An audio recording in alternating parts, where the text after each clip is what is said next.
അങ്ങനെ നമ്മുടെ അലീന പുറപ്പെട്ട് റെഡി ആയിട്ട് വരുന്നുണ്ട്. ഒരു കല്യാണ പെണ്ണിനെ പോലെ റെഡി ആയിട്ട് വരുന്നുണ്ട്. അവൾ സ്റ്റാനിലെ വീട്ടിലേക്ക് പോകാൻ വേണ്ടിയിട്ട്. ആ സമയത്ത് നമ്മളെ ബാലചന്ദ്രൻ അവളെ കാണുമ്പോൾ പറയുന്നുണ്ട്, ഞാൻ ഇങ്ങനെ തന്നെ എൻ്റെ മനസ്സുകൊണ്ട് നിന്നെ ഇവിടുന്ന് ഇറക്കി വിടാൻ ആഗ്രഹിച്ച, പക്ഷേ സന്ദർഭവും സാഹചര്യം മാറിപ്പോയി എന്ന് പറയുന്നുണ്ട്. എന്തായാലും നമ്മുടെ അലീന വല്ലാതെ പൊട്ടിക്കരയുണ്ട്. എന്തായാലും നമ്മുടെ കൃഷ്ണമോൾ ഉള്ളിലേക്ക് പോകുന്നുണ്ട്. ആ സമയത്ത് നമ്മുടെ അലീനയും കൃഷ്ണമോളുടെ അടുത്ത് പോയിട്ട് പറയുന്നുണ്ട്, മോളെ ഞാൻ ഇറങ്ങട്ടെ, ഞാൻ ഇവിടെ കയറി വരുമ്പോൾ ഞാൻ എൻ്റെ അമ്മയെ മാത്രം കാണാനുള്ള ഒരു ചിന്തയിൽ മാത്രമാണ് ഞാൻ വന്നതെന്ന്. പക്ഷേ ഇവിടെ വന്നപ്പോൾ എനിക്ക് എല്ലാവരെയും കിട്ടി, അതിനപ്പുറം സന്തോഷം എനിക്ക് ഒന്നുമില്ല എന്ന് പറഞ്ഞിട്ട് നമ്മുടെ കൃഷ്ണമോളെ കെട്ടിപ്പിടിച്ച് കരയുന്നുണ്ട്. രോഹിത്തിനോട് യാത്ര പറയുന്നുണ്ട്. പക്ഷേ ബബിതയാണെങ്കിൽ യാത്ര പറയാൻ കൂട്ടാക്കണില്ല. അവൾ പറയുന്നുണ്ട്, എനിക്ക് ആരെയും കാണണ്ട എന്ന് ഞാൻ പറഞ്ഞില്ല, എന്നോട് ആരും യാത്ര പറയണ്ട എന്ന് പറഞ്ഞിട്ട് ബബിത പൊട്ടിക്കരയുന്നുണ്ട്.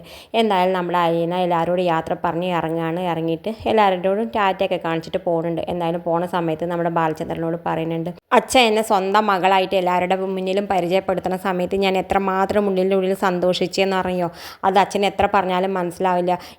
ഞാൻ ഒരാളെ ആദ്യമായിട്ട് അച്ഛാന്ന് വിളിക്കണം, ആ മിനിറ്റ് ഞാൻ ഒരിക്കലും മറക്കില്ല എന്നൊക്കെ പറഞ്ഞിട്ട് ബാലചന്ദ്രനും കരയുണ്ട്, അവളും കരയുണ്ട്. എന്തായാലും നമ്മുടെ അലീന വല്ലാതെ വിഷമിച്ചിട്ടാണ് നമ്മുടെ യാത്ര പോകുന്നത്. എന്തായാലും ഇനി അവൾ സ്റ്റാൻഡിൻ്റെ വീട്ടിലേക്ക് എത്തിപ്പെടാൻ പോവാണ്. ബാലചന്ദ്രൻ അതെങ്ങനെ സഹിക്കുമെന്ന് അറിയില്ല. എന്തായാലും ഇത് കാണിച്ചുകൊണ്ടാണ് ഇന്നത്തെ പ്രൊമോ അവസാനിക്കേണ്ടത്. ഇതുപോലുള്ള പ്രൊമോ വിശേഷങ്ങൾ നിങ്ങളുടെ മുന്നിൽ എളുപ്പത്തിലെത്താൻ ഈ ചാനൽ ഒന്ന് സബ്സ്ക്രൈബ് ചെയ്യാൻ മറക്കരുത്.